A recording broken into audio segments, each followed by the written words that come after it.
আশিস দাসকে অনুরোধ করছি মহেন্দ্রচন্দ্র দাস মহাশয়কে বরণ করে নেওয়ার জন্য, বরণ করার জন্য।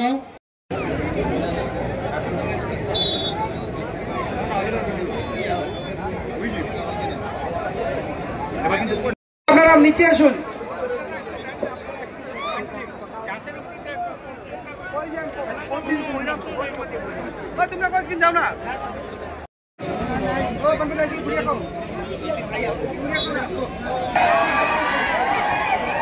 অনেকভাবে অনুরোধ করছি। দুর্দান্ত সেভ ব্যাটিং করে এখনো কিন্তু আক্রমণের চেষ্টা করছে বিনা গান্ধী।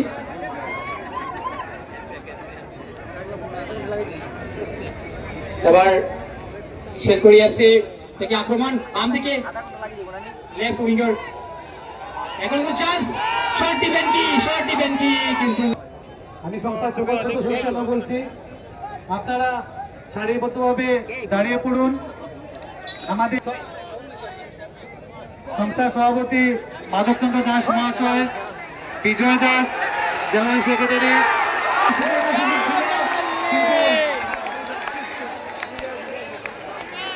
একটি সুবর্ণ সুযোগ ছিল বিনা গান্ধী দলের জন্য। বক্সের ভিতরে বল পারে টাচ করে আবার রিটার্ন হয়ে গেছে, বল চলে এসেছে আবার বিনা গান্ধী দলের বক্সের ভিতরে।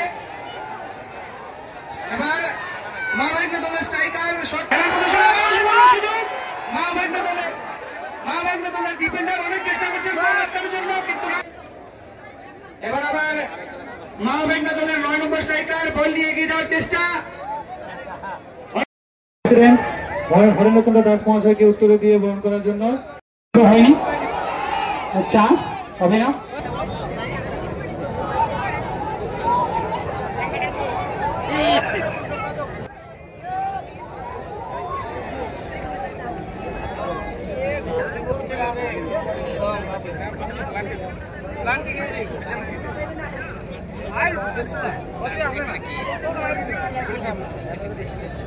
হ্যালো, ইতিমধ্যে আমাদেরকে আমাদের বরগালার প্রাক্তন বিধায়ক কিশোরনাথ মহাশয় আমাদের সংস্থাকে 20,000 টাকা দিয়ে দাসকে বরণ করলেন। আমরা সরাসরি ম্যাচে লাইভে যাব। খুবই কিন্তু উত্তেজনা ম্যাচ, এই সঙ্গে বলটি আউট।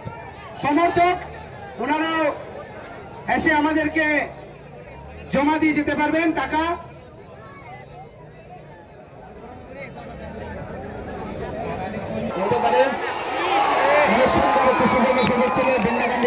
নম্বর প্লেয়ার খুব সুন্দর, 14 নম্বর প্লেয়ার আসছে, তারপর না বিনা গান্ধী এফসি দলের ডিফেন্স বলটিকে ক্লিয়ার করে, তারপর 9 নম্বর প্লেয়ার বল নিয়ে আগে এগোতে থাকে। দেখা যাক কি হয়। 2 নম্বর প্লেয়ার খুব সুন্দর শট, কিন্তু টাচ করলো, কিন্তু লাগি। আবার কিন্তু পরবর্তী আক্রমণ, কিন্তু শটটি হয়নি ঠিক মতো। পাল্টা আক্রমণে গোল আরো বেশি হয়ে যায় আমরা যতদূর দেখেছি। আজকের এই ম্যাচের এখন পর্যন্ত যে গোল সমান, স্কোর লেভেল 0-0। উনি হচ্ছেন বিশন দাস, সঙ্গে রয়েছেন অনিল দাস এবং মনমোহন দাস, এবং বিশিষ্ট সমাজসেবা গরিবের পাশে দাঁড়ায় শ্রীকান্ত দাস পারমেসি, উনি আমাদেরকে 500 টাকা দিয়ে সাহায্য করেছেন। রবীন্দ্র দাস আমাদের শিল্পজীবীর প্রাক্তন ওয়ার্ড মেম্বার, উনি আমাদেরকে 1000 টাকা দিয়ে সহযোগিতা করেছেন। এই খেলায় উদ্বোধনের প্রথম থেকে হোস্টেল উদ্বোধনে এসেছিলেন প্রদীপ দাস, জুমা দাস জিপি সভাপতি, এবং মঞ্জুনা দাস ভাইস প্রেসিডেন্ট। দাস চৌধুরীকে অনুরোধ করেছে আসন গ্রহণ করার জন্য, তা আমাদের সদস্যকে অনুরোধ দিয়ে ওনাকে একটি চেয়ার দিয়ে বসানোর জন্য। এত সুন্দর একটা পরিবেশ আমরা দেখতে পাচ্ছি শিলকুড়ির মাঠে।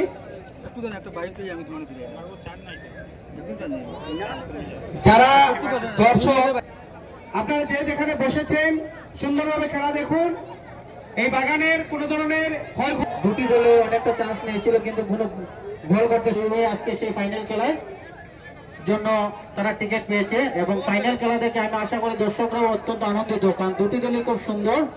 কিন্তু আমরা আশা রাখবো যেহেতু ফাইনাল খেলা, সেই ফাইনালের মতোই হবে, গোল কোনো দিকে হবে, তার জিতবে। দেখা যাক বিন্দাকান্দি এফসি 9 নম্বর প্লেয়ার বল নিয়ে ডি বক্সের ভিতরে, কিন্তু না, তারপর 8 নম্বর প্লেয়ার বল নিয়ে সে বিন্দাকান্দির গোলের দিকে এগিয়ে যাচ্ছে। দেখা যাক কি হয়। তারপর না স্থিত করতে পারে নাই বিন্দাকান্দি এফসি প্লেয়ার গুলো, খুব সুন্দর পাস দিচ্ছে, খুব সুন্দর ডি বক্সের আশেপাশে বল, খুব সংকটজনক অবস্থায়, কিন্তু ডিফেন্সও খুব সুন্দরভাবে সে বলকে ডিফেন্স করলো। অত্যন্ত সুন্দর সে ফাইনাল খেলায় দুটি দলই প্রদর্শন করছে এবং আমরা দর্শক বল আওয়াজ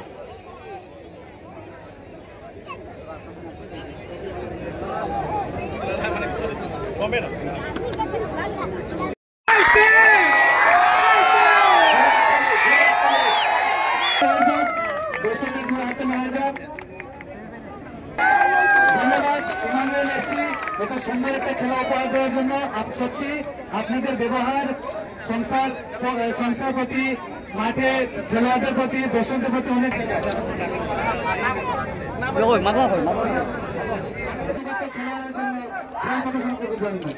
একটি বিশেষ সূচনা, একটি বাচ্চা পাওয়া যাচ্ছে না, কেউ যদি একটা বাচ্চা পেয়ে থাকেন মহাবাহিনী দলের অধিনায়ককে মঞ্চে উপস্থিত হওয়ার জন্য। মহাবাহিনী দলের অধিনায়ক সত্যি অনেক ভালো রেফারি প্রদর্শন করেছেন, তার জন্য আমরা এই টুর্নামেন্ট সুষ্ঠুভাবে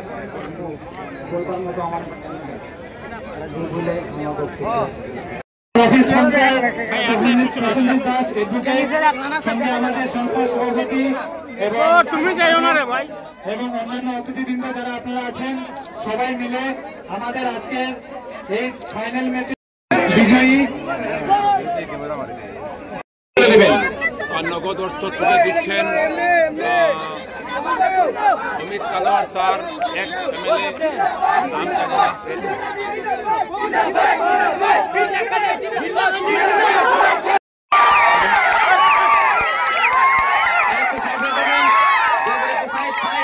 আমাদের প্রাইজ বিতরণ অনুষ্ঠান সমাপ্তি হয়ে গেছে। এই মাঠে এত বেশি যে দর্শকরা এখানে রয়েছেন, মাঠের চারিদিকে জায়গায় নেই। দেখতে পাচ্ছি মাঠের পাশে যেটা চা বাগানের টিলা রয়েছে, সেই টিলার উপরেও কয়েক হাজার লোক রয়েছে।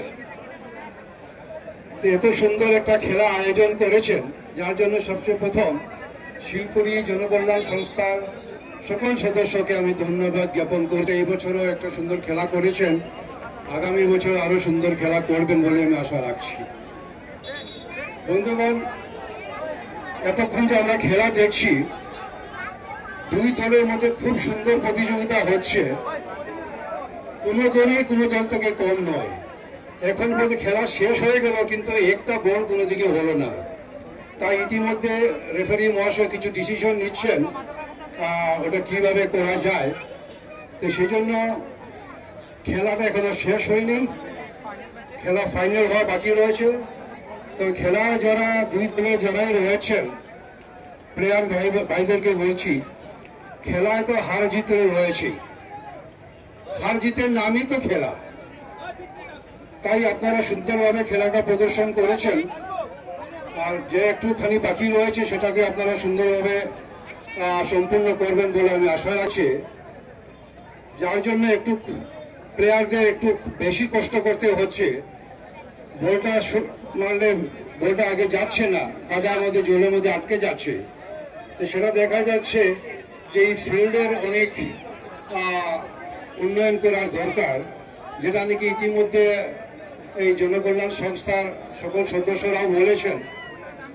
তো আমি আশা রাখছি, বা আমি নিজের থেকেই বলতে পারছি যে হ্যাঁ, এই ফিল্ডটা সাইজেও ছোট রয়েছে, আর ফিল্ডটাকে আরো অনেক ডেভেলপ করা বাকি রয়েছে। এই ফিল্ডের মাটি যিনি দান করেছিলেন, ওনাকেও আমি ধন্যবাদ জ্ঞাপন করছি যে ওনার জন্য আজকে এই মাঠে একটা সুন্দর খেলা প্রতিযোগিতা হচ্ছে। আপনাদেরকে আমি কথা দিতে পারি, আগামী দিনে সবকিছু ঠিকঠাক থাকলে এই মাঠটাকেও সুন্দর করে ঠিকঠাক করা হবে বলে আমি আপনাদেরকে কথা দিচ্ছি বন্ধুগণ। আমি আর আজকে এই সুন্দর খেলা প্রতিযোগিতায় আমি আর বিশেষ বক্তব্য রেখে আমি সময় নিতে চাচ্ছি না। ইতিমধ্যে দেখতে পাচ্ছি রেফারি মহাশয় কিছু ডিসিশন নিয়েছেন, তাই আমরা ফাইনাল ডিসিশনের জন্য অপেক্ষা করব। আর আমার বক্তব্য শেষ করার আগে আমি এই শিলপুরি জনকল্যাণ সংস্থার সকল সদস্যকে ধন্যবাদ জ্ঞাপন করছি যে আপনারা এই সুন্দর একটা প্রতিযোগিতা করছেন। আর এখানে যারা দর্শক বৃন্দরা যারা আছেন আপনাদেরকে সকলকে ধন্যবাদ দিচ্ছি যে আপনারাই প্রায় ঘন্টা 2 ঘন্টা ধরে এত রৌদ্রের মধ্যে আপনারা দাঁড়িয়ে এই খেলা প্রতিযোগিতা দেখছেন। আপনাদের উৎসাহ, আপনাদের আনন্দই তো খেলাকে আরো উৎসাহিত করছে, খেলাটাকে আরো সুন্দর করছে। তাই খেলাটা শেষ হওয়া পর্যন্ত আপনারা একটু উৎসাহ করবেন, প্লেয়ারদেরকে করতালি দিয়ে ওনাদেরকে একটু সহযোগিতা করবেন।